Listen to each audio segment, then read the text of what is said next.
Okay, thank you guys. David is not able to make it today. He is ill, so he has trusted all of you in your time with me. My apologies in advance. We have some guests today that are going to talk about CTE funding in Oregon. Do we do that first, Melinda? I will say I forgot to read the instructions, the protocol for guests, so I don't know if maybe you could tee that one up for us. Well, typically, yes, we have, if guests are just coming to the meeting just to, so there's a difference between guests and presenters. So I think I would put Okay. folks in a presenter category, so you can have them introduce themselves and start chatting about whatever you'd like to, at whatever point you have planned for them to attend the meeting. I would consider these folks to be presenters today rather than Then guests. we don't have guests. We have presenters that have been invited and graciously accepted to talk about some CTE conversations happening around the state with ESD superintendents and regional partnerships, and really try and talk about something that we've talked about over and over in this council is how do we consistently and correctly fund CTE in Oregon? Because they're all here at the beginning, let's dedicate some time for them to share.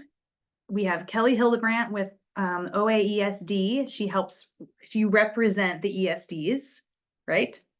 And then we have Dr. Joe Morlock from Willamette ESD and Scott Beveridge from Southern Oregon ESD. And I haven't been able to yet find that name on the screen, so I'm not sure. You there? Okay, perfect. So Kelly, if it's all right, I'll go ahead and kick it off to you to tee it up, and it's yours. Thank you for coming. Yeah, awesome. Hi, everybody. I'm going to first put in a link for anybody who hasn't seen just a draft of the proposal that we're currently working on. I'll just give you a little bit of background. A lot of you guys have been parts of some different meetings and different conversations. And I'm going to start with, I am not the expert on CTE, and I'm very humbled to be sitting in front of you all who are. And so, but my job is to represent the ESDs in Oregon, all 19 of them. And CTE is one of those things that has been a bit of a, part of me wants to say a mess, a conundrum. It's messy work, as you guys all know. There's all kinds of different boundaries and regions and funding sources and players and different agencies, and all of these overlap in different messy ways. And there's different needs in different regions, and yet it's hard to make forward momentum and change and growth when all these players and all these different pieces. And again, I know I'm preaching to the choir here. But with all that said, there's a need for it. And there's a need to look for ways that we can continue to improve and grow CTE in Oregon. And I'm grateful that Dr. Joe Morlock is here. He's superintendent at Willamette ESD. Because he knows this a lot more deeply than I do. He's taken on the leadership in the ESD realms to think about how can we do all those things? How can we continue to improve the backbone that is needed for consistent funding? At the same time, different regions also want to grow their centers. That's not practical for some other regions. And so how do we look at the needs of the all the different regions in order to continue to move us all forward? So with that, I did put a link in the chat. It is to just a draft, and I just want to say that there's still revisions. I know Joe and his team will be listening to you today and taking in your input and your thoughts to continue to improve our proposal for the betterment of the state. And with that, I'm going to turn it over to you, Dr. Morlock. All right. Thank you, Kelly. And thanks to each of you for giving us a few minutes to talk about this today. And if there, at any point you have questions, please jump in. Again, what Kelly said before is true. We are still looking for feedback. I just finished moments ago with the Workforce and Talent Development Board, Executive Board. So that was just I guess it's been 7 minutes now. It's been a lifetime since that last meeting. So I will try to go over this quickly, but I think that there's probably no one in this room who would disagree with the fact that we need better opportunities for students to grow in career and technical education, in workforce and talent development. We at K-12, we know this is a thing. We have always struggled with a little bit of funding, but you know that we are right now at what, 27,000 still skilled workers needed this year just in healthcare alone. That'll grow to nearly 52,000 in 2029. It's the numbers are staggering. We run the Willamette Career Academy. We have 19 high schools that attend that, and it's a regional center. And the main context of the bill that we are writing and putting together that we're looking for feedback today is around building additional regional centers where it makes sense, as well as other ways to improve CTE funding. So it's really a three-pronged approach. The first one is to build this network of CTE workforce folks across the state. We know that we have folks who are working in the Perkins things, and they've just been added more and more and more things to do as that funding dwindles, and all of a sudden, you know, they've got to license the teacher, and they've got to approve the program. They got to figure out how to do that. And frankly, they're overwhelmed, and not because they're not really good people. It's just that there's more and more put on them. We believe that to have some cohesion and some accountability and some connectivity with our workforce boards, with higher education, with our labor unions, that we need to have some of that coordination. So part of the funding is around, let's build this network of folks that we have, because we have those in other areas.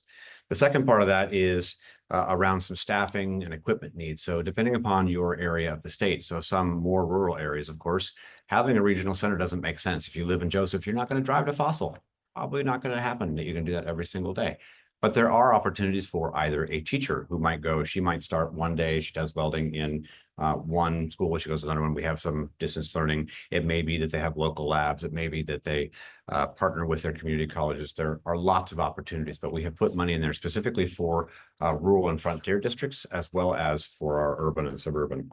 And then finally, a large part of this is around a matching grant to help build or remodel facilities or acquire facilities. You know, we have the funding issue like everybody else, that you can't just build a school at $400, $500, $600 a square foot. It's an incredible burden to be able to do these things, and people have to make other choices.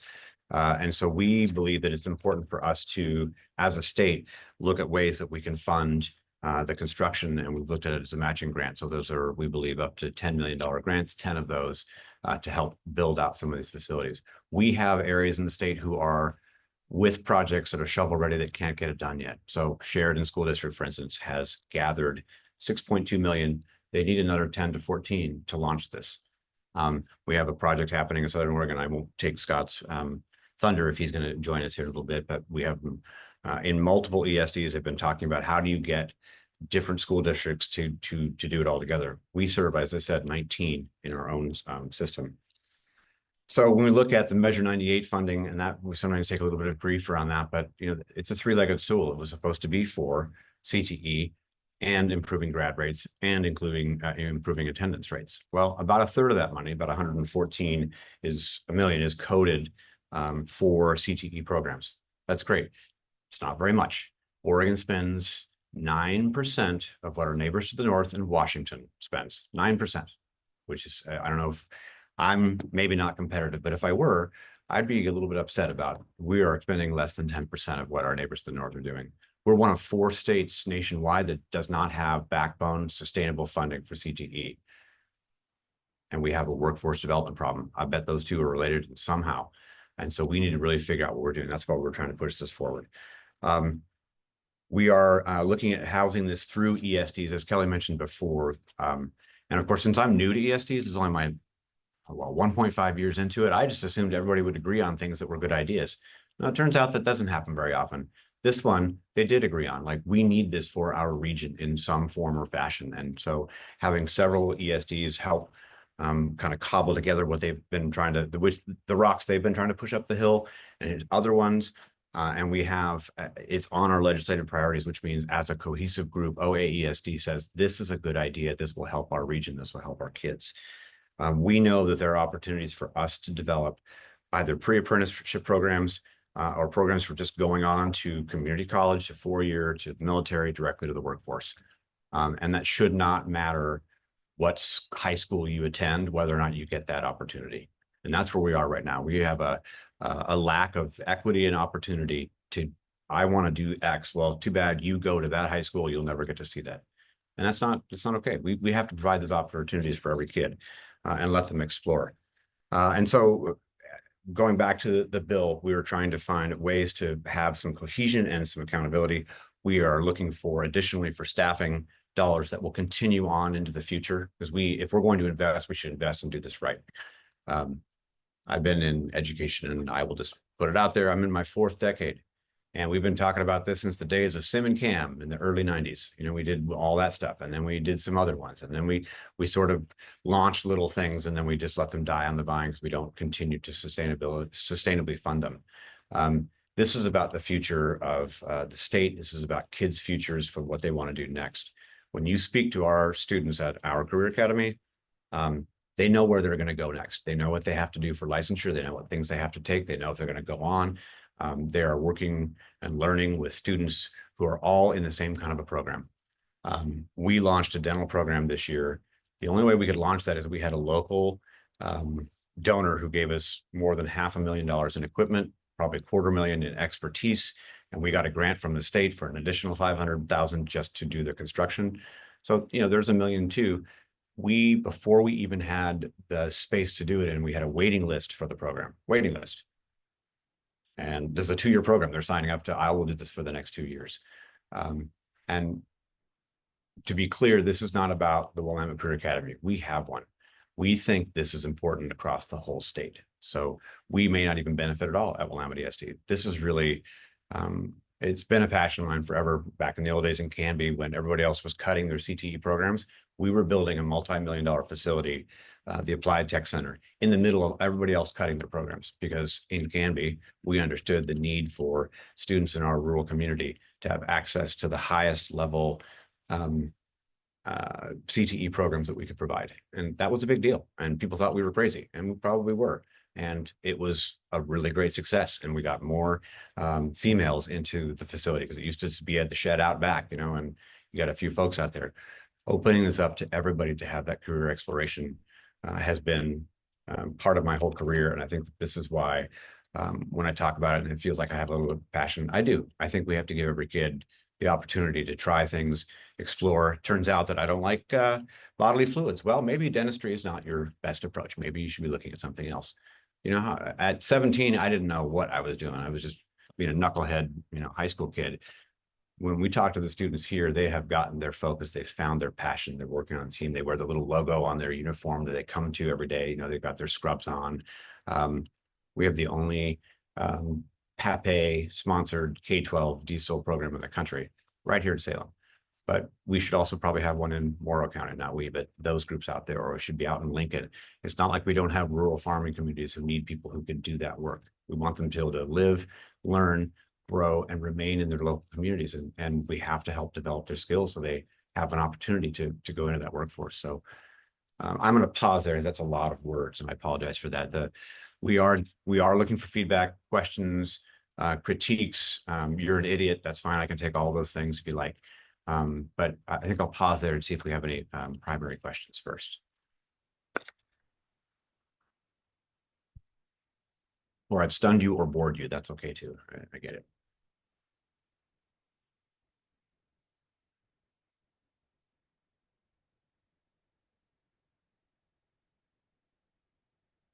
Okay. All right. So you have a copy of that document. You're always welcome to get a hold of me directly or to Kelly. And with questions or critiques or comments, we're taking all of those. We're talking to lots of people and taking in that kind of feedback, because we want to connect with programs that exist and improve our options for students at our level, what they want to do for their next step. Joe, I just want to say that I love the idea, and I so appreciate what you're doing. And I just need a little more time. I'm actually trying to toggle back and read the draft right now. Yeah. I've been involved in conversations around these sorts of things and in different places at different times, and I love the idea. So thank you for what you're doing. Yeah, thank you. And again, if you want to talk about it later on, let me know. We can always Zoom, or I can drive out, or we can do something like that. So It's a lot to take in all at once. And so we are available. We are trying to do this. And so we think it's important. So thank you for that feedback. I do I have just one. want, oh, Oh. sorry. Sorry, go Sorry, ahead. Melinda.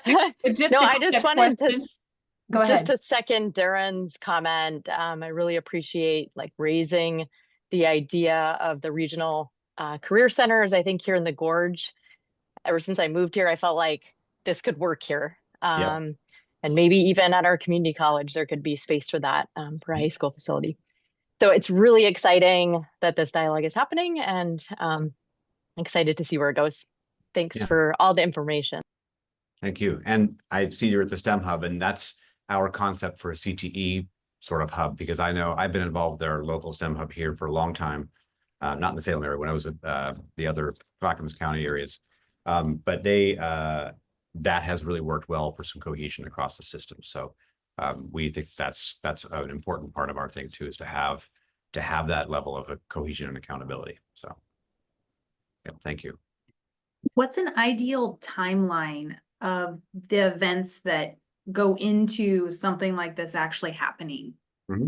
That's a great question. So it depends on where you're doing it. So we have some folks who've talked about, hey, the community college has a space that they would let us use, but we have to remodel it and add something. And as an example, for the dental program, because we got equipment, we got the grant in February. We were open in October. No, sorry, we were open in the fall, in September. So we had a very short timeline to launch for students. Other places you may be building from scratch, which would mean, that takes 1.5 years to get those going. Excuse me. And other places like Sheridan, they have all their plans. They've already got everything ready to go. They've got equipment. They've already leveled the ground where they're going to put it in. They're just trying to find that next thing. So that could happen again. They're going to do it piece by piece. So they've got a fire tower that's already coming. So they got to put it somewhere, right? So these things may come in phases, but in terms of access to the dollars for staffing and things like that, if we know it's funded, we will launch these programs as soon as possible, as soon as it's practical to do that. Well, I guess my follow-up question would be, what's the timeline to know about funding? Like, what's that timeline of process? Are we in the beginning of the process? Are we in the middle? Is it in legislative concept? It is legislative concept. I don't have a bill number for you yet. I know they are putting together that paper, so it's in that. It did not come in that initial tranche that came out of the 3,000. I'm trying to read all the titles up too, but it is in process for that. So that's all happening.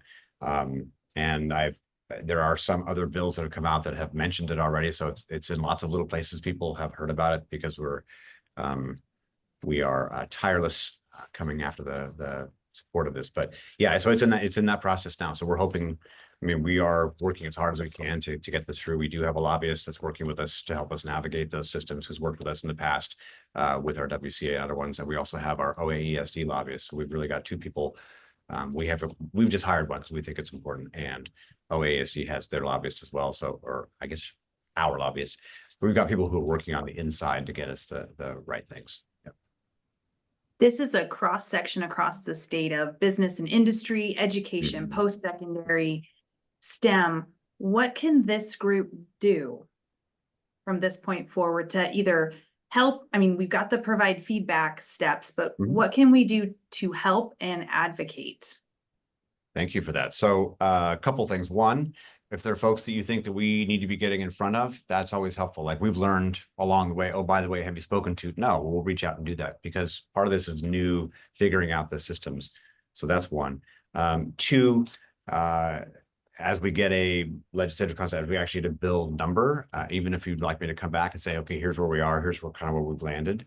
And then we may ask for letters of support, because you all represent lots of different kinds of regions. So it would be great to say, hey, this is a good idea. This is the right way to go. This is the right thing for Oregon. So even those kinds of support pieces would be excellent. So I think as soon as we have more of that, we would know. And I see a question here, preferred feedback method and timeline.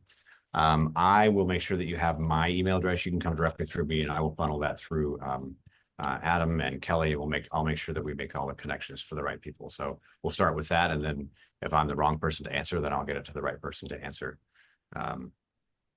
Is there a And yeah, preferred timeline for people to do that? Because there are quite a few folks that aren't here today, so we will follow up with the rest of the council members and provide them with the draft, but we will probably want to give them a sure. deadline. Well, it is moving quickly. And so by the end of next week, because things are going to start to solidify. So if you have some quick replies on them, I don't know when we'll actually get a look at what they've created. So as soon as that comes out, we'll know. But I would say if we got feedback by the end of next week, all of that, we'll try to wrap those things in. And yes, so Kate, on the ESDs would be required individually or in consortia with other ESDs to create one. So that's for those who would like to apply for facility funding of some kind. So we already have several of the smaller ESDs who contract with a slightly larger one. So like Malheur County runs CTE for several of the much smaller ESDs who then support even smaller districts. And so, yeah, that they really like this concept of being a regional, because we do regional already. And then the smaller ones are also regional to that. We have large districts who are like, well, I don't know, but, we want to have let's say it's happening in Hillsborough. Well, there are students in Banks who could make it there very quickly. So part of this is around the coordination piece. I will tell you, figuring out bus schedules for 19 different high schools is not the easiest thing. Not everybody loves that. But ESDs do that kind of work a lot. We do a lot of weird, hard problem solving.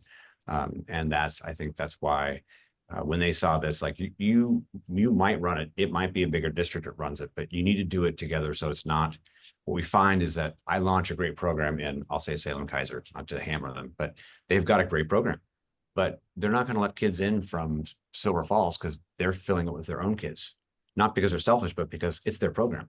So we want to allow that 1 or 2 or 10 or 15 kids to come from one district to go to another one, and facilitating that is really something that we do well. One thing to piggyback a little bit on is that this is part of our OA ESD platform and decision making, and all 19 ESD superintendents have voted in favor of moving this proposal forward. So, and again, it'll look different from ESD to ESD, as Joe has said, based on the needs of the region, but all 19 are in favor of this concept because it allows for the flexibility to look at how it works best for your region. I didn't miss any. It looks like Luis also, other statewide groups. Yeah, so the workforce and talent development boards. We are going to be meeting also with President's Council of Community Colleges. It seems like I've seen somebody from HEC in several meetings. So if you all talk about it later on, you'll see that we've connected with several different groups of that. We've spoken with legislators. We have several industry professionals that have come to talk. We've invited legislators to come as well. And so I think that's, we just continue to meet with local and large and small groups. And then I'm seeing from Darren from LBL, right.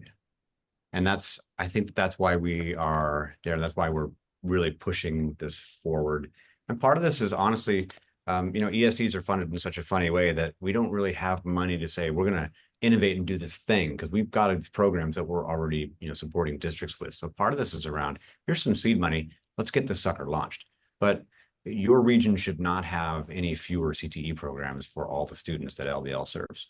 And they should be getting that opportunity to go, I am going to go on to the community college because they've got now this program that articulates with ours. And, mapping is always really hard. I know that conversation has been going on since the beginning of time, but why would we not be doing that? And I think that's having an opportunity to apply for dollars to help you get something started is why a lot of the CSDs have said, yes, but we need something like that.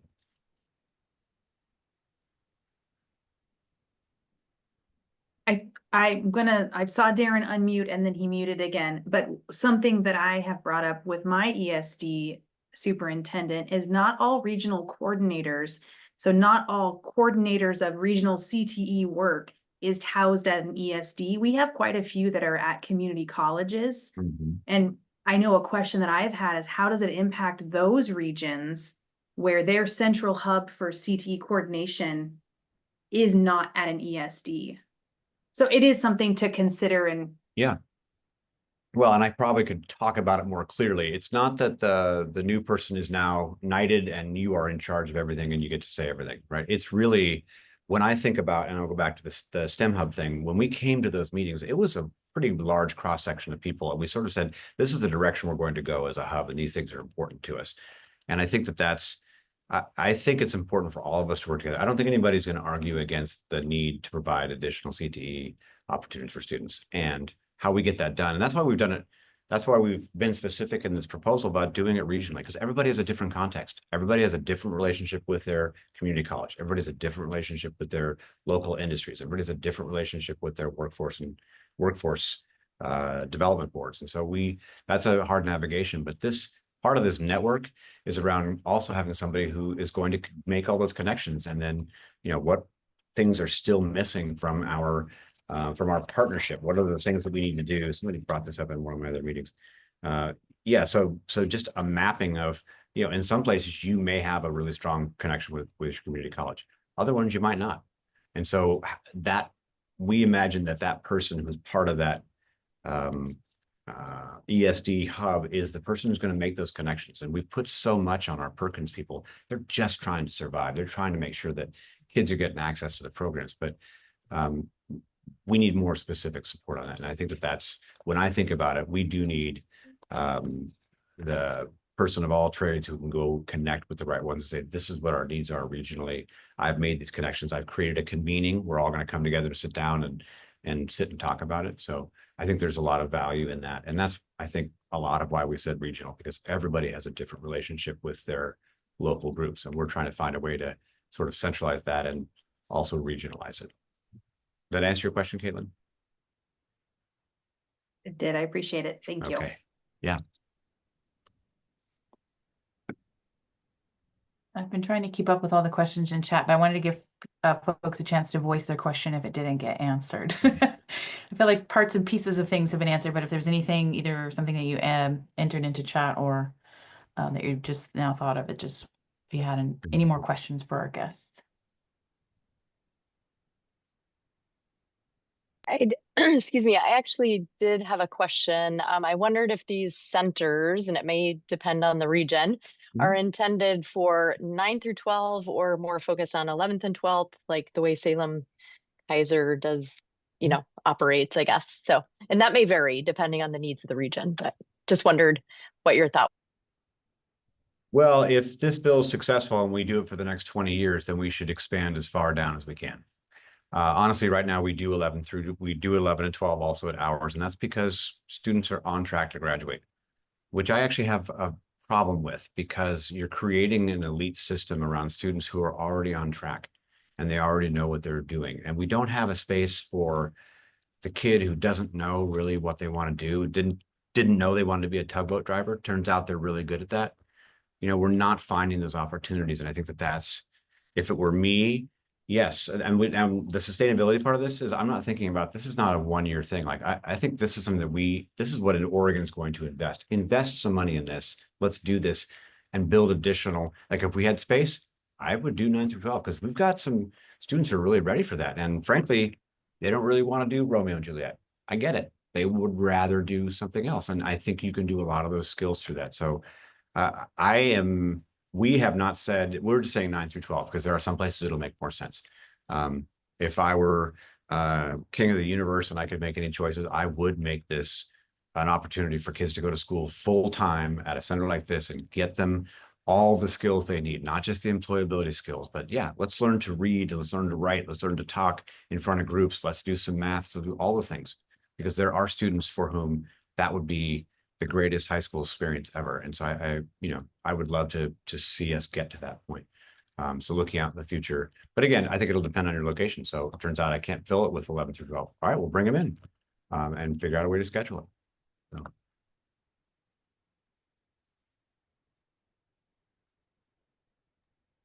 We do have time in our agenda later to maybe debrief or digest this. And if that means that we just turn our cameras off and take a break and just have a moment to read through that document, then we can use that time. And then we'll forward any questions or thoughts to Kelly and Joe. Great. Thank you again, Thank you, guys. honestly. I know you're all very busy. We really appreciate the opportunity to talk about this. So thank you again. I mean, it was this, or I was gonna have them do a warm-up activity of get to know each other. So Oh, I think they won out. yep. Good choice, boss. Good choice. That's good. All right. Well, I will sign off if we don't have anything else. Yeah, thank you, Joe. Appreciate you being here with me. And welcome. Logan, yes, who's the best person for us to communicate back to if we do have additional information for your team, such as a bill number or something? Who's our best contact for that? Well, if you've been working with Caitlin thus far, maybe Caitlin, but otherwise myself. So Melinda Shell, I can put my email into the chat for you. Awesome. So between Caitlin and Melinda, we'll just make sure any additional information is forwarded there. Much appreciated. Thank you for your time. Yeah, thanks, everyone. Thanks, everyone. See ya. Bye. Bye. Okay. Well, I was so excited for those guest presenters that I didn't even like do a full welcome, everybody. Thank you for being here. So now we'll jump into that piece of the agenda. But like I said, we do have time built into the agenda today to really take a second to digest. That was a lot. And for some, it may feel like they entered the middle of a conversation. The first time I heard about it, it also felt that way, that I was jumping into the middle of a conversation. But when the leadership team talked about it, it felt like this was a group that should have been consulted many iteratives of a draft ago. So hopefully some good feedback comes out of it that you can share. Like I mentioned, David is out, so it probably will go pretty fast because there's only one of us talking. But we wanted to first thank you for filling out the feedback form before, God, last year. 2024 feels like a decade ago already, and it's only January 15th. But you guys filled out a feedback form, and we just wanted to thank you for taking the time to do that. The results of that, our 2025 meetings are going to remain the same, and that is based on the feedback you provided. And we also wanted to touch on the activity that we did last year with the asset mapping. That is not a lost activity. We are working on ways to continue to engage in that information in a meaningful way. And some of that's going to come out of looking at our charter. I'm blasting through these, Melinda. Is that okay? They're all kind of tied together. So we have, when this group formed, and that was before my time on this council, there was a very specific task that this council had. And that was to provide input and guide the state plan. The state plan has been created, it's been approved, and it's now being implemented. And so we wanted to take some time this year looking at that charter and updating any information that needs to be. What is the purpose of this group now? It's natural for it to shift. We are now providing feedback on implementation. So what David and I and the leadership team are looking for are any volunteers that would be interested in volunteering to be on the charter review committee, where we can really do some deep diving and looking at that document and then recommending any changes to the council at large. Don't all jump up at once. I'll let you think about it and we'll have it in a follow-up email, but please, if you know you want to be involved, tell us now. But if you need some time to think about it or consult your husband, like I have to when I say, hey, I added something else to my list. Hope you don't mind. Just send one of us an email and we'll get you on a list and coordinate when those will start. Okay. State director updates. Oh, wait, no, Melinda. Yes, sorry. I just wanted to give a quick preview of our dashboard that we're building. So I'm just going to share my screen because it's actually not in a shareable state at this moment in time, but I am going to go ahead and share my screen so you guys can see what we're building and what it looks like. We will send it out when we do have a shareable link, when it gets a little closer, when we have most of the links updated and everything. But this is what we're looking at. This is a dashboard. We've been talking about this for a while now. It's a place to keep all of our resources, materials in one spot for everybody to sort of access. So it'll have, you know, our meeting minutes and recordings, our charter, our roster, overview documents, such as our homepage, the new CTE state plan. We're going to put the communications that we send out to you during the months when we don't have meetings. We're going to link them there so that you can access those, you know, once they've been sent via email, because I know just kind of trying to sift through your emails to try to find them might take a while. So we're going to try to put things in one spot that would be useful and helpful for you all. So we are going to be asking for you all to give us some feedback on this dashboard once it's a little bit closer to being done, to make sure that it has all the things on there that you would find useful. We're going to have a student advisory council section that will include their meeting notes, the hashtag This Is CTE submission form. They are also working on a newsletter that Junie will share in just a little bit. Janae will share about in a little bit. And then general CTE information. So we'll have a link to our Perkins dashboard, contacts. So if you're looking to see who you might want to connect with about a particular issue, all of our career connected learning resources, things like that. So this is what we're building. It also includes a calendar up here so you can see upcoming dates, things that are coming up in the world of CTE. So again, once it gets a little bit closer to being ready, has all the links in the proper places, things like that, we will send it out to you all for some feedback. And then you will always be able to make suggestions. We'll have a link on the dashboard itself for you to add things or request things to be put on the dashboard and whatnot. So it'll be a living, working dashboard, but will hopefully serve as a resource for you all. Thank you for the work on that. That's great. I did notice that it Mhm. was updated by Liz on the 23rd of December. I'm not sure what you guys were all doing on the 23rd, but I was not working. So kudos to her. So Liz and I were working on this. And yes, Oh. Liz Rain thankfully helped me with my what we're calling a sandbox at this moment. But I have been working on it since then. I have been working on it quite a bit. But so she got me started, and then I'm adding things. And if I get into a you know, I can't figure something out, I reach out to her and or Sandy, who are our smart sheet experts. So they've been helping me do things that I haven't figured out how to do yet. But so I'm still building, need to add some links and whatnot. But again, I'll send it out to you all for a more thorough feedback method. So just Awesome. wanted to Thank you share for it your with work. you. Yeah, sure. Just wanted to share it with you all to show you that it's happening and plant the seed for thoughts and things that you might want to see on there. Okay. The next thing on the agenda is to have some time to digest and discuss that guest content. But I'm going to need your feedback. Would you like to use some time to read the document? Or do you guys have enough information to just kind of put some ideas out there into the universe and bounce off?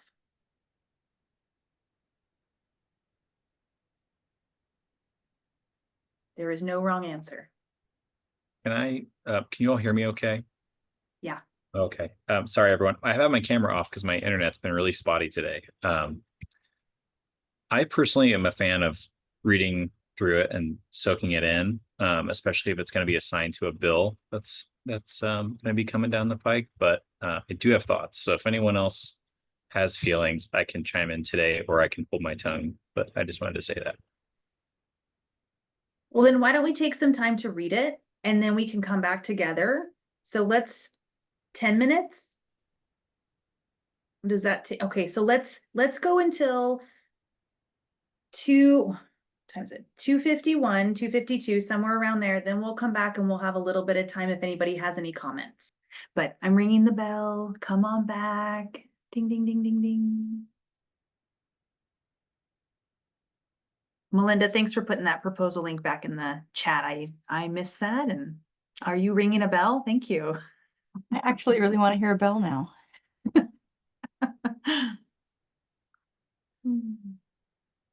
Sun salutations. Okay.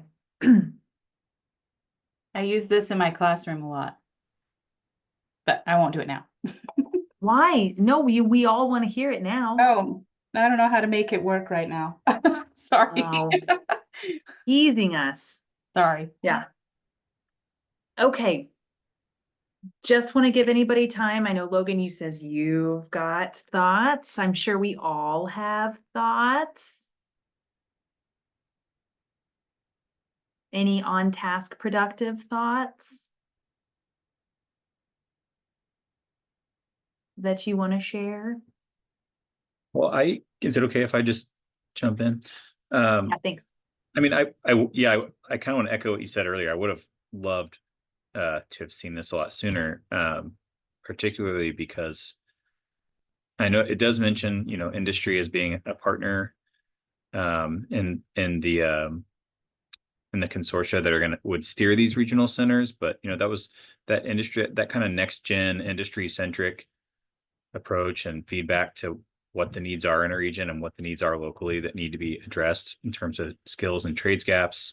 I really hope especially if this gets assigned to a bill, that there's some kind of language around that in there, or at least in the RFAs that come out as a result of it. But and then I was wondering also about, and it is kind of alluded to in here, especially in the funding section at the end. But so much of the state is rural with really tiny school systems that are just getting budgets cut over and over. And I know, the ESDs are well aware. And so I'm really, it's not so much feedback as wondering out loud, but I'm just wondering how that's going to be served. This is going to service those really small remote areas where, students have trouble getting, even to the next town, let alone to another county, or to a really tremendous, amazing center that they might not really have access to. So I know there's always high flex and mobile units and stuff like that to address those kinds of things, but it's not quite the same. So those are just the things I was thinking about as I was reading it. No solutions here, but I just thought I'd throw my thoughts out there to see if they stick on the wall for anybody, or if anyone has thoughts. Well, I know that term center brings to mind a brick and mortar building. And in other conversations, at least I have been in, there has been kind of a backpedal from, it does not have to be brick and mortar. Center is being more of like a centralized force that is helping coordinate and increase access. Because you're right, there are a lot of remote schools that Crane is not going to go anywhere. They're going to remain in Crane for their education.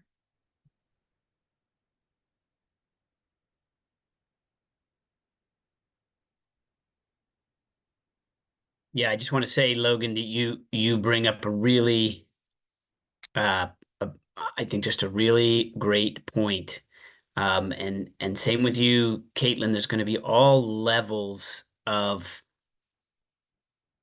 what can a particular school in a particular area and the students and families in those areas actually do. And it's not just A or B. There's going to be A, B, C, D, E, F, G, and some are going to be depending. I also thought, because I'm, WCA is a brick and mortar, right? And CTEC in Salem is brick and mortar, and some of the more well-known ones, maybe most of them are brick and mortar. And I remember from prior conversations, as weedy as it might sound, transportation and scheduling have the ability, like culture, to destroy everything unless they can be figured out.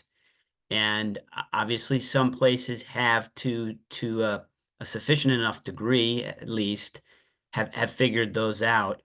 And then one last thing I just want to put out there has to do, and again, it's just from some of my prior experiences with regional centers, the interplay between schools and a regional center that has the capacity to take away their students and the FTE associated with them, I think is something not to be overlooked or taken lightly at all, because it's money, it's enrollment, it's students.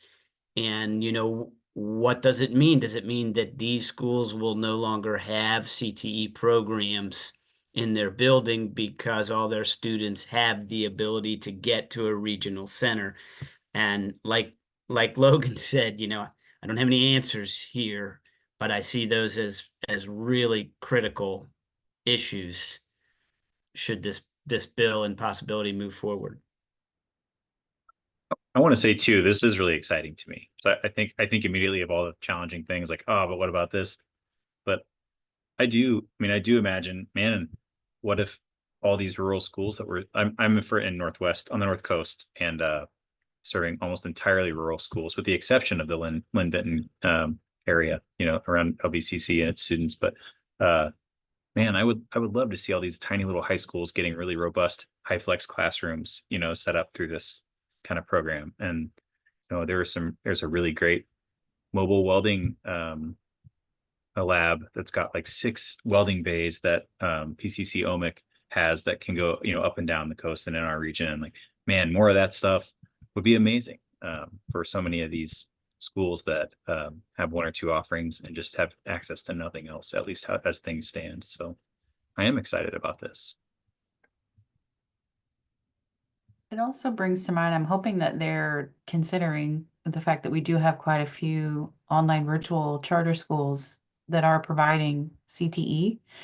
And we do have a pilot right now where an online virtual school is providing courses for a small rural remote school. And so I do feel like that can also be another way to sort of think about how we can make sure that students are getting access to, you know, CTE and the variety of ways in which they are gaining access to that. So I'm hoping that that is a consideration as well, because there's going to need to be some conversation about how that would work. But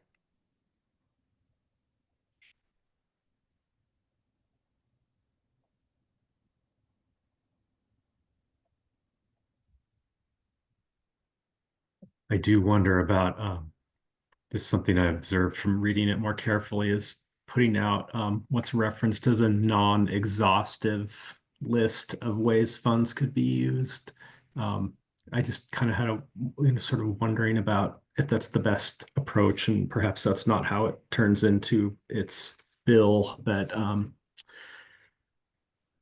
a non-exhaustive list automatically makes you think, oh, what else is there and what's missing from here? And I don't know, I'm just not sure um, that piece is necessarily needs to be out there yet, I guess, if it's non-exhaustive.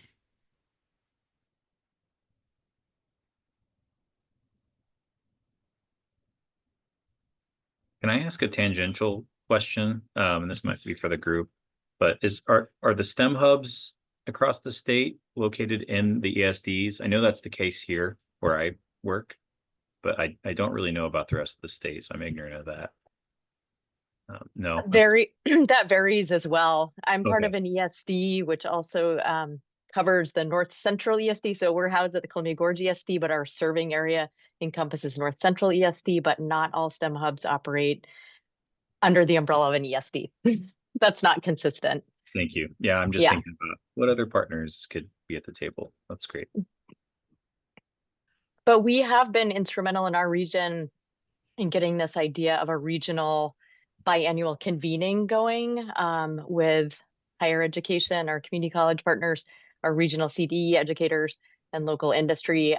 We fall under Central Oregon's regional coordinator, but the Gorge has always felt very strongly we are unique and different in our industry partners. So we're actually holding our first convening in March, which is super exciting. And so this is really timely, this conversation. And I know we have teachers in the region that, you know, have thrown this idea out about like a regional center, maybe here in the Dalles at the community college campus. It certainly wouldn't serve students probably in Gillum and Wheeler counties. But I would argue that they're probably closer to Central Oregon at that point anyway, even though they fall under our STEM hub region.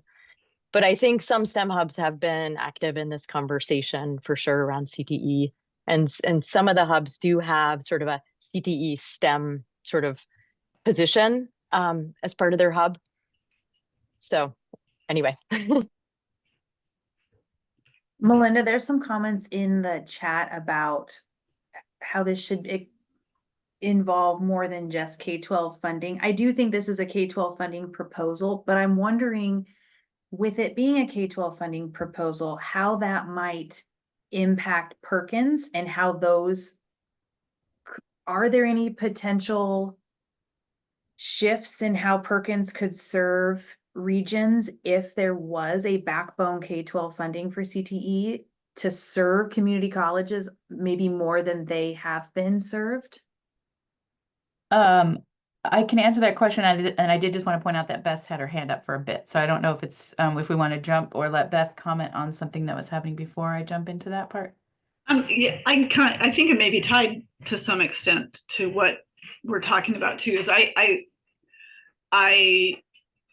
feel like this is a pretty big ask, and what my question would be is this necessarily the best solution for the whole state? You know, when we're thinking about how you're going to actually allocate that many different funds. And one of the things that when Dan Finley and I were at PCC, we had thought about trying to set up an early college model that would use the existing facilities at the community college, your instructors who are already qualified CTE instructors, which is another barrier, finding qualified instructors.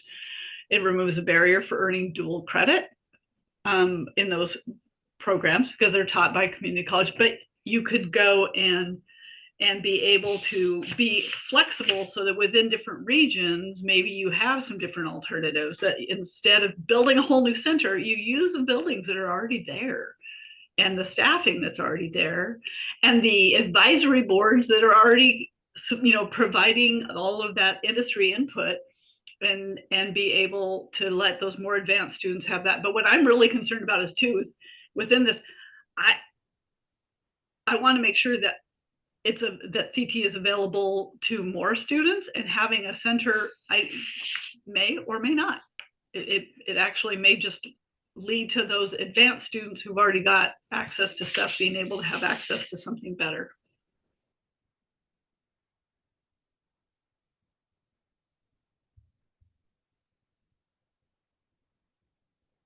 And so Caitlin, I'll try to answer your question in as much as I can at this point in time, in that I don't foresee it changing a lot at this point in time just yet, especially because it is more focused on the center, whatever that concept looks like. What we were hoping to get was like a backbone funding for CTE just in general, in terms of CTE, like all the CTE regions could have backbone funding and not necessarily designated for a center, if that makes sense. And then, because then we would be able to free up some of the money that's going towards personnel for Perkins, because a lot of the ways that other states do some of the things that we would love to do, you know, our whole CTE Without Limits initiative could be done with reserve funds, because then those money wouldn't necessarily need to be focused on, you know, paying for regional coordinators' salaries and things like that. So that would free up money for Perkins to be able to be utilized for some other things. But because the way that we've got it right now, and because we don't have that backbone funding, we're using it right now to stand up our regional CTE regional coordination structure. So I don't know that I can answer that. If this were to come to fruition, we would clearly have to have more conversations on what that might look like. Questions that you brought up, like what does that do for people who aren't housed in an ESD? How are those personnel going to fit into the current CTE regional structure that we have right now? So we haven't had those conversations as of yet, because again, it hasn't even been assigned. We don't know where it's going. But the way that from my limited knowledge, and I haven't dug too deep, but from my limited knowledge, I don't know that it would change a lot right now for us to start off with, until we could see kind of where that would.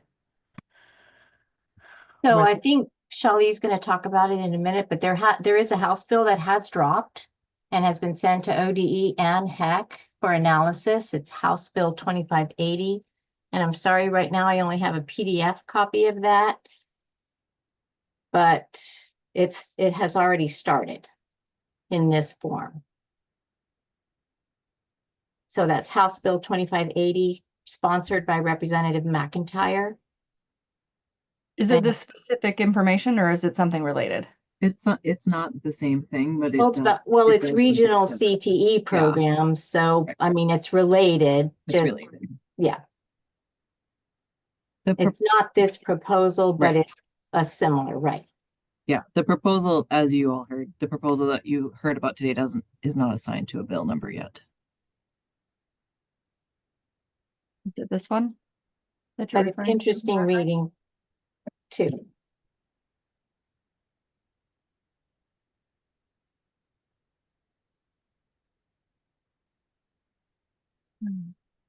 There's a lot of legislative interest in CTE again this Yeah. year, as you can see. Which is wonderful news. I do want to suggest that regional centers cannot be a replacement for programs within schools, and that really we need to have a conversation that provides funding for both, because not every student can attend the regional center. They have one class, one program per area.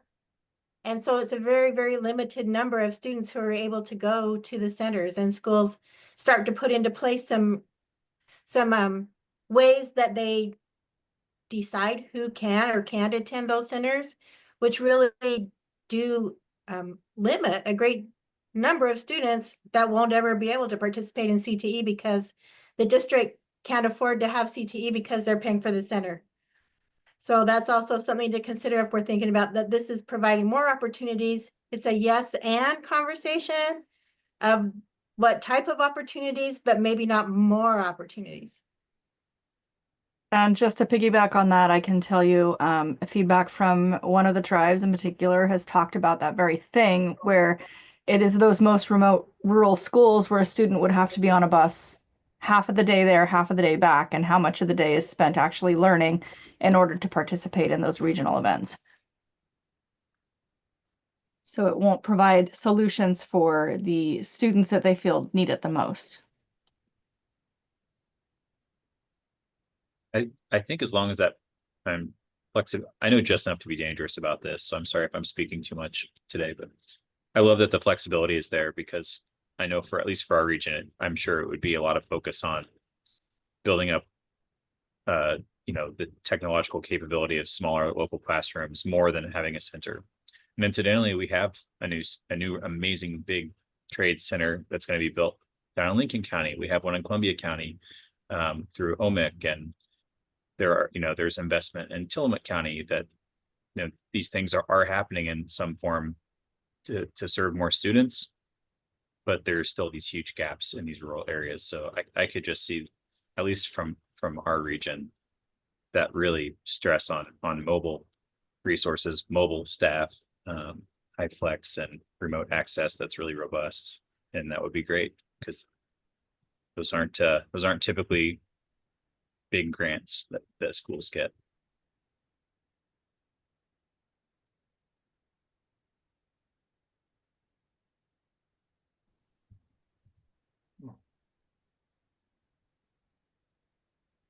I have a comment.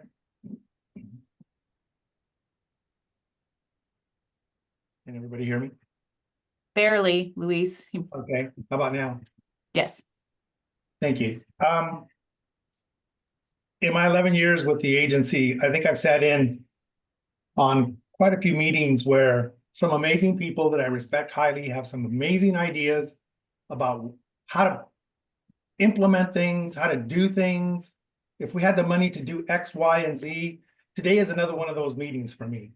There are a lot of people on this call that have a bunch of great ideas about how to work with, right now, the limited funds that we have. So when I went off to read this and I looked at the numbers, I looked at the funding, I had to ask myself, And Joe mentioned it, my home state of Washington allocates about, and this was in the Oregon ACTE board fact sheet, about $4,000 per student. Oregon is anywhere between $300 and $350 per student. So the state of Washington probably is about 13 times more invested in CTE students than the state of Oregon. So I got to thinking, you know, with all these great ideas that could be part of a great implementation plan, if only the funding was there, does it make sense? And I know I've mentioned this before as well. And here's my note that I wrote to myself.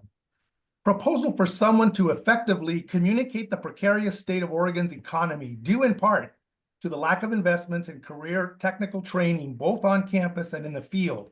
Which legislative committees, what legislators, who else can help with funding? People talked about transportation issues and access and capacity. And I have to take a step back because these are all great ideas, but we can't do any of that or most of that without a level of funding. Even this funding proposal here says $775 per student, still not anywhere near to our neighbors to the north. And so I'm wondering if there's anything that anybody can come up with that would allow this conversation with data and information and sort of maybe it's a background statement in this proposal to begin with before the purpose about what the environment is that we're living in the CTE world. To make, I assume sometimes that all legislators know about CTE funding as far as the comparisons between states and things like that, but maybe I'm giving legislators too much credit.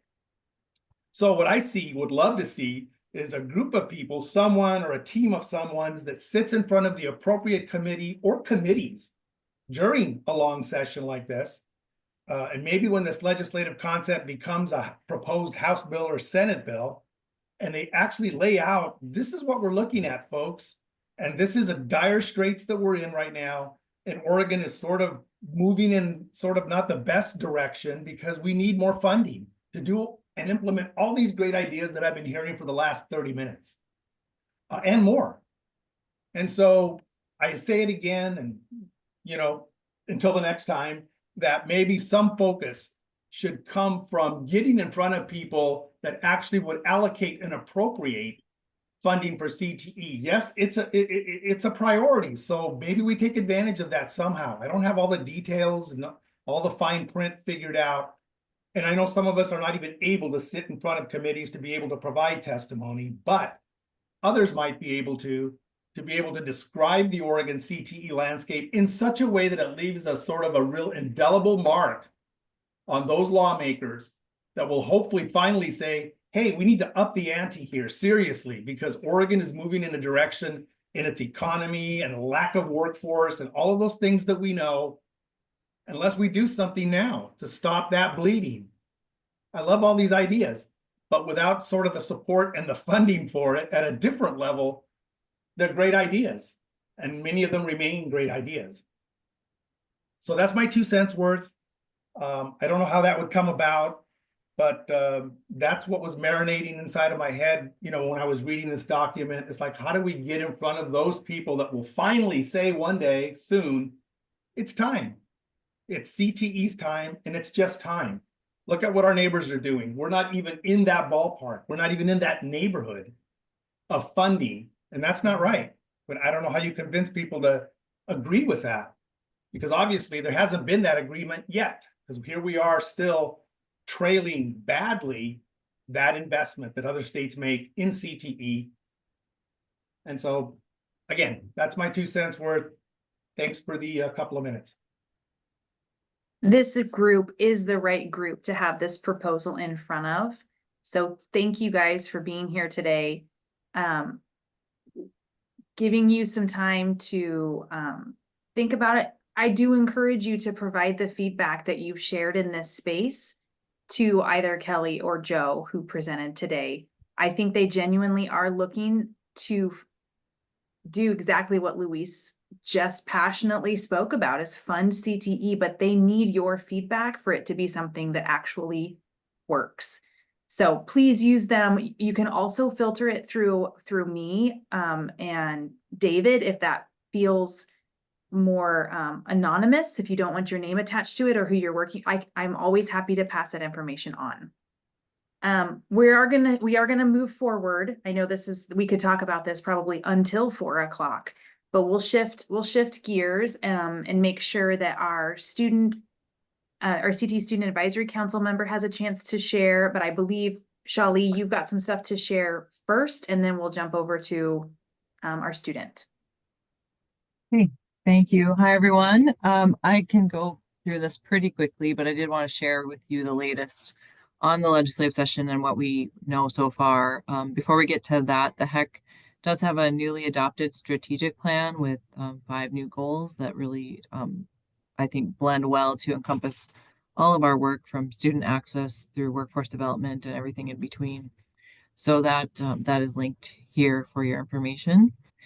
The governor's budget is kind of old news at this point because it came out in December, but I think it is an important milestone in the legislative process. And so I wanted to acknowledge that the governor has published and submitted to the legislature her budget, which is largely a current service level budget. It does have some tweaks where things have been increased and some tweaks where things have been decreased, but it largely keeps keeps in line with what the current budget is for 23-25. As you know, that is just a step in the process. The legislature will take that now and decide their priorities as they work through the legislative process and all these requests for funding, etc. Legislative session has already kicked off, even though it doesn't officially start until next week. Last Friday, the agencies received over 2,000 bills that we have been sorting through and filtering and deciding what to do with. And we've already been having some great conversations between HEC and ODE about how we prioritize bills, how we do that analysis. The conversation today was incredibly helpful to us because when that bill does drop from the ESDs, we'll have some great feedback from you as we do our analysis and make recommendations for any amendments or things where we could see synergy with other programs or, kind of that alignment piece. So I appreciate that. It's invaluable feedback to us as agency staff. Additionally, there are a number of CTE related or CTE adjacent bills that I've listed here. We're just starting the process of analyzing those and getting into them. There's also a number of bills related to apprenticeship and how it connects to community colleges in particular, but then there's the Youth Apprenticeship Task Force bill that is new this session. So lots of stuff going on in that space. There's also a big focus, no surprise, on behavioral health. That is a priority of the governor. So lots of that kind of stuff that we're looking at. Our team at CCWD is currently tracking about 54 bills on all kinds of different topics, and we expect to see more in the coming weeks. And we'll be tracking a list with our ODE partners to be able to share with groups like this.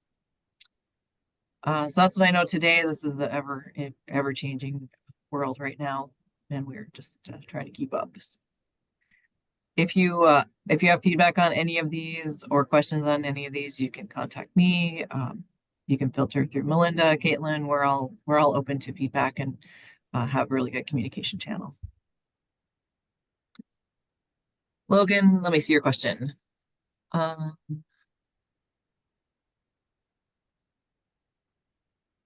really just asked because I imagine there are a lot of us here, but I'm a person in our organization tasked with, doing tracking for the bills for the session. And I wonder how many people are doing that exact same work. And if we have the same sets of concerns or priorities, and there are recommendations coming out from the HEC, which is our primary pass-through for all of our funding as a workforce board, I would love to see those. I don't know if that's doable or if that's complicated or anything, but I just thought I'd ask. Okay.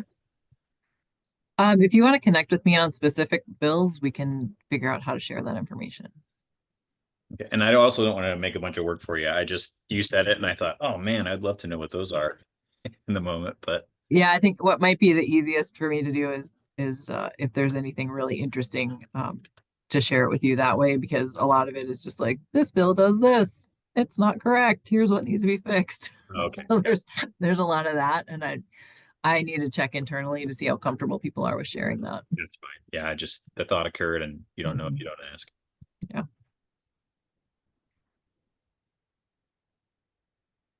I do think that's a good point though, Logan, in terms of wanting to make sure that we all stay connected, that our Yeah. partners are talking to one another.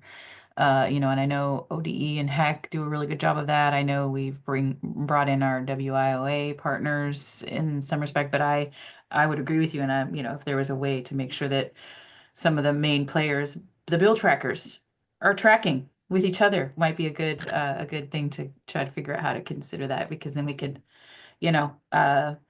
emphasize the same things and potentially get things moving. So Exactly. I think that's a great point to bring up, Logan. Mhm.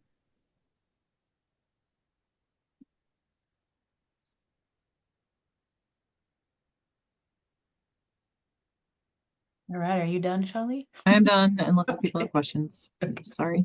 That's okay. Does anybody have any questions for Shali about these extensive bills that are listed here? The ones that we know about, the other ones maybe haven't been assigned yet, or Right, and I would invite anyone on the ODE team to also share their insights if they so choose. I'm just one half of this great partnership that we have. I think our tracker is not in attendance at this meeting, so. Right. So And I'm sorry about working like this with her, so we're in good shape. Sorry about that. Our tracker. I keep getting a different visual when I think of trackers. But all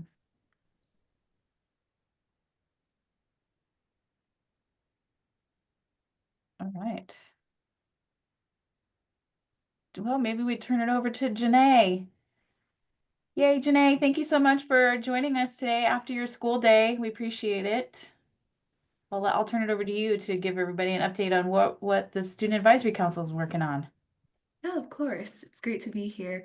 Hi, everyone. My name is Janae, and I am a member of the CTE Student Advisory Council. So currently, we have just finished finalizing a student-facing CTE flyer, and that is linked in the agenda, I believe, if you'd like to take a look at that. Since this flyer is geared towards students, it includes information on what CTE is, how students can be involved in CTE, both in and out of the classroom, whether that's through CTE classes or joining CTSOs. And then it also includes information on what the CTE state plan is and the goals of the CTE state plan. So overall, the hope is that this flyer can help raise awareness of CTE programs among students and then also how CTE can benefit them. And we're also working on hashtag This Is CTE. That is the social media campaign where we invite students and teachers to share what they've been working on that is CTE related. So we are currently updating our flyers and submission forms so that we can open for submissions and then make posts in time for CTE month. And then finally, we've also been looking to start a CTE student newsletter, and this is where we'll be able to highlight upcoming CTE events, opportunities for students, and also spotlight CTE activities that students have been involved with. So our current goal is to release the first edition in February in time for CTE month, and then release the newsletter quarterly. And our idea is that this can also tie into the development of the CTE Student Advisor Program, Ambassador Program, where we'll have representatives from schools across Oregon that can provide their voice and contribute to the newsletter while also sharing the information that they get at the state level with their own school. So that is kind of a brief update on everything that we've been working on.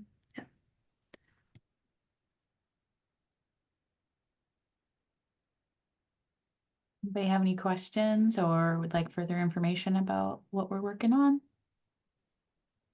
Thank you all for that, Janae.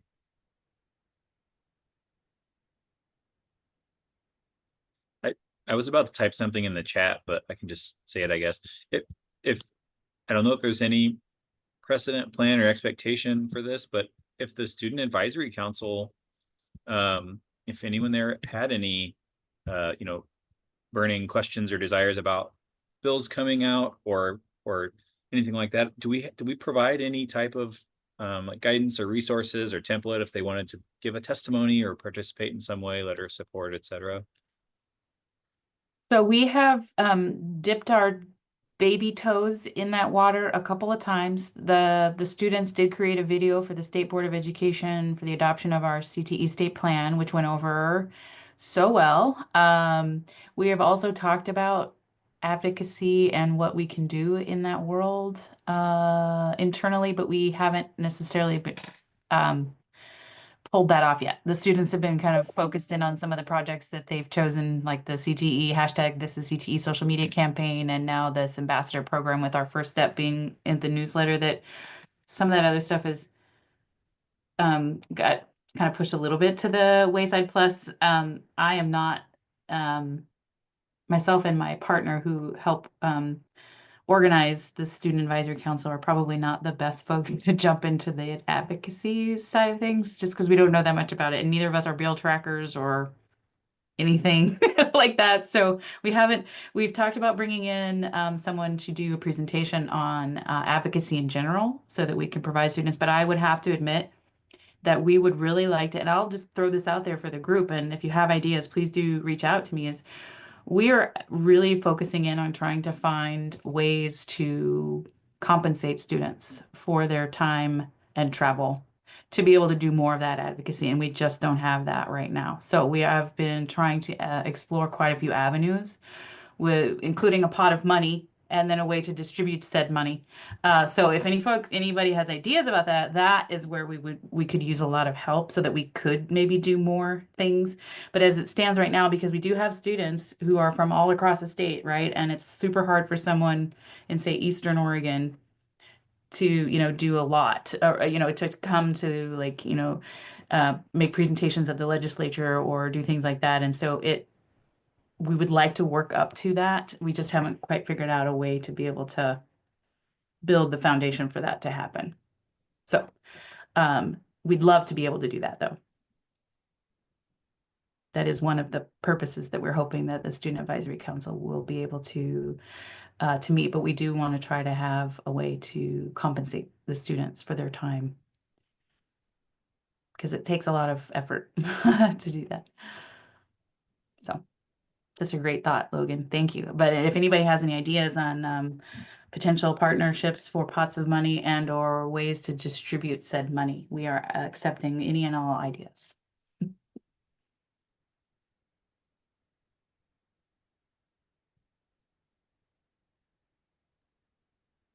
Now, ESDs are working on a legislative concept. Maybe it needs to go in there. That was a joke, people. Come on now. That's feedback that we can give them, Caitlin, to Right? add a pot of money for student engagement and advocacy.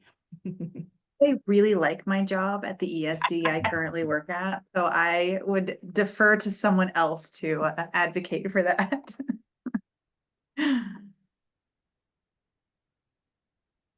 Okay. I wonder if Oregon Workforce Partnership might be suitable house for that, or home for that rather, because they're statewide, they're over all the workforce boards, but so depending on where students are at, the workforce boards could pay those students. It's tricky, we couldn't as a workforce board pay someone outside of our service area. We'd be stepping on too many toes, but OWP is the umbrella, food for thought. Thank you, Logan. I've written that down. I do believe our new ODE's youth advisor coordinator is approaching those folks as well. So there's also a little bit of overlap that's happening because of the Youth Advisory Council legislative. It's not a concept anymore. The statute now. Yep. Legislative statute, right? So there is a little bit of that too, and I believe the individual who's leading that, I actually used to work in advanced CTE, so that's really good. So they definitely have a CTE focus, which is amazing, and there will be connections between our council and her council, but her council will be dealing with more than just CTE. It'll be kind of all of ODE, right? So there is that aspect, but yes, I believe she is making presentations for that. Melinda, looking at our agenda, I know you said some things that you were going to present could be pushed. are those also items that we can send out Yes. in a follow-up or have available? Okay. Yep, absolutely. We can do both. We can send them out in our communications in between meetings, and then we can also revisit them and have discussion with the group at our next meeting as well. So absolutely. Okay. I guess you guys will have homework and there will be a quiz at the next meeting to see if you read the communication in between. But we'll push.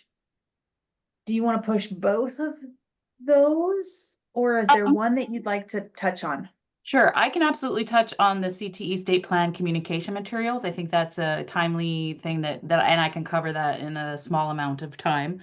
But we can push the state and local accomplishments piece to the next meeting and or homework.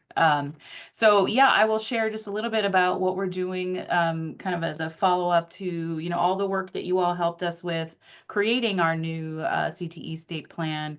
We are now in the throes of implementing said CTE state plan, and we are encouraging engagement in that process. It's a team effort. It's a whole state of Oregon plan, and we're hoping to get folks to engage in that process. So we are launching a communication plan whose main goal is to raise awareness of the new CTE state plan and encourage engagement by getting folks to fill out the support form that I've got linked down below here. And so what we're doing, and we've just we call this a soft launch. We have soft launched it with state staff. So both ODE and HEC staff have received this same folder that we have linked in this agenda.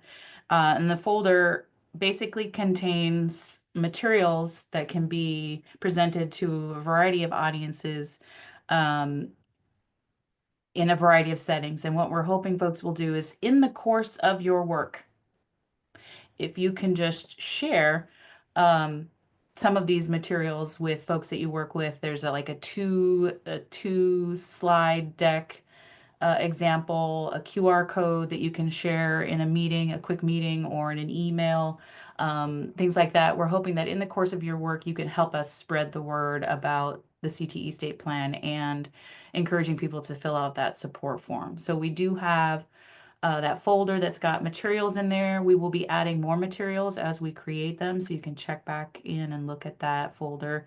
And as we get feedback from folks, we are adding additional things in there. We're currently working on sort of an elevator pitch and or email content. So we will be adding those in, kind of talking points, things like that. And then if folks do utilize any of these materials in some form or fashion, we are trying to track that. So there's a very short form to help us just sort of track the reach of the information. And then so when we start getting those support forms filled out, we can kind of show where we were able to share that form and in what settings. So, something as simple as even adding an email signature line to your current existing signature, such as read the plan. There's a link to the CTE state plan website, and then also complete the state plan support form, so that that could be just a piece of something that you do. Or if you are in a meeting and you just want to share with the folks that you're meeting with, there's like I said, 2 slides that you could share, or even just create an email to send out to some of your folks. So we're starting to sort of launch that. More information will be coming out, but we wanted to share it with you all as well before we start doing a little bit more wide swath of sharing. Any questions on that?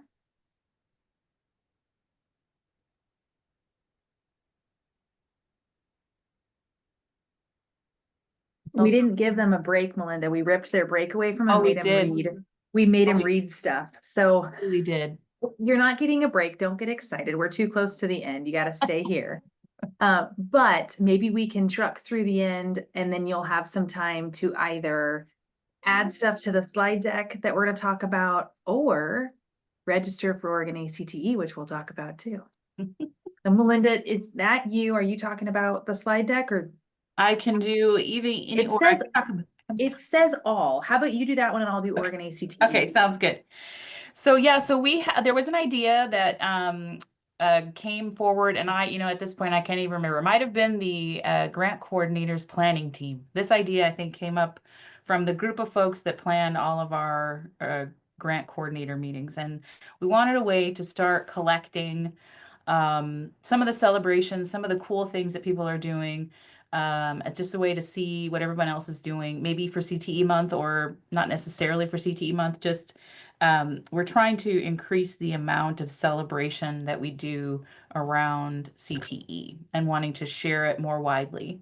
And so one of the ideas that came of that was a slide deck that was sent out to all of our grant managers, and we'll keep sending it out and keep encouraging people. And then we said, hey, we could also encourage our statewide advisory council to create a slide to kind of, again, hopefully widen the reach. So we're hoping that you all will want to share something. And Darren, thank you for sharing an example of something. It could just be, what Darren did is sort of share a link for something that's already created at your institution. I know we have also Portland Community College also sends us links to a CTE newsletter that they put out every month. So we're going to add that in, things like that. So it can be very simple. It could just be a picture and a couple of bullet points. It could be a link to something bigger. But we're hoping that people will help us populate that slide deck. So that could be something that we then share at a variety of audiences in February for CTE month. And then if people do want to have, want to have a wider reach, they can obviously put a hashtag, this is CTE submission.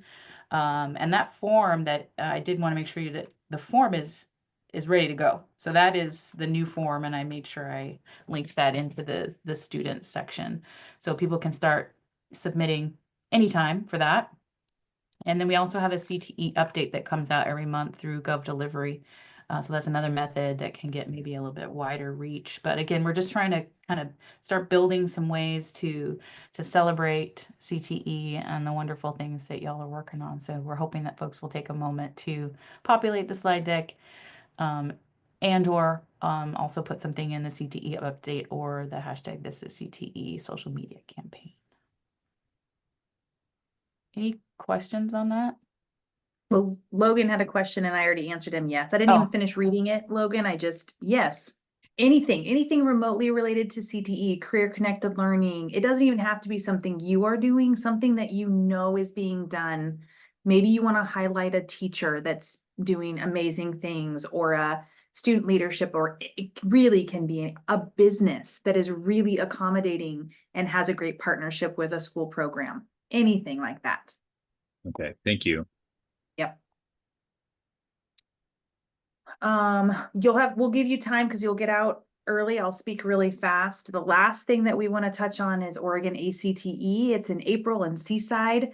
I've provided a few links there. I was hoping there'd be more business and industry present today, which is why I put the sponsorship packages link on there to get involved in other ways. Call for presenter is also out. So if you know someone who is or should be interested in presenting, a lot of times the teachers we work with don't know they have something to offer.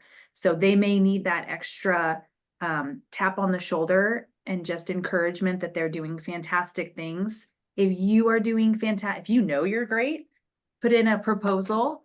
It's open until the 31st. Registration is open. And then I also linked the schedule of events, which is our draft. It's up on the website, but it's our draft agenda.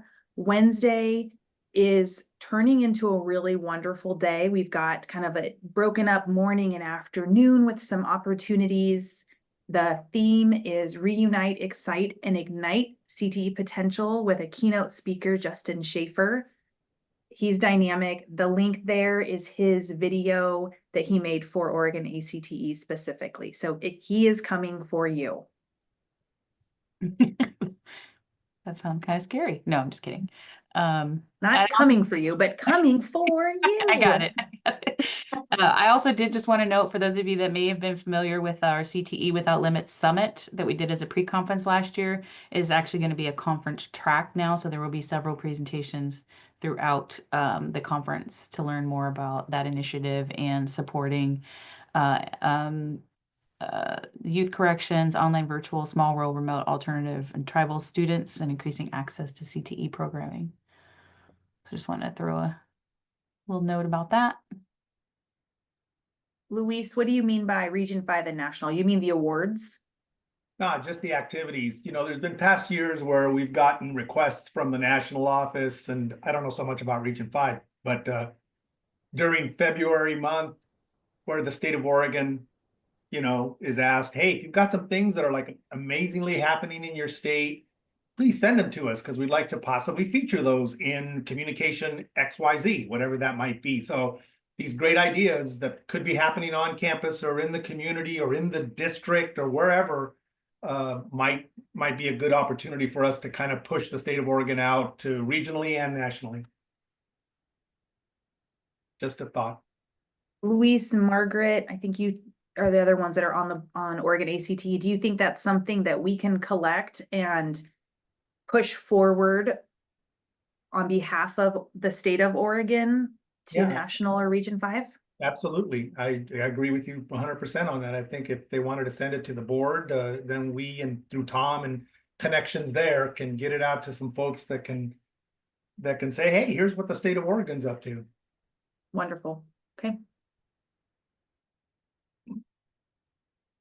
All right. Well, it being 3:44, giving you some time to add something to the slide deck. And then if you feel moved, register for Oregon ACT or put in a submission to present or anything else that you need to do that's CTE related. It could be anything, folks. That's the whole point of CTE. You could be doing anything and it's CTE related. Thank you, guys.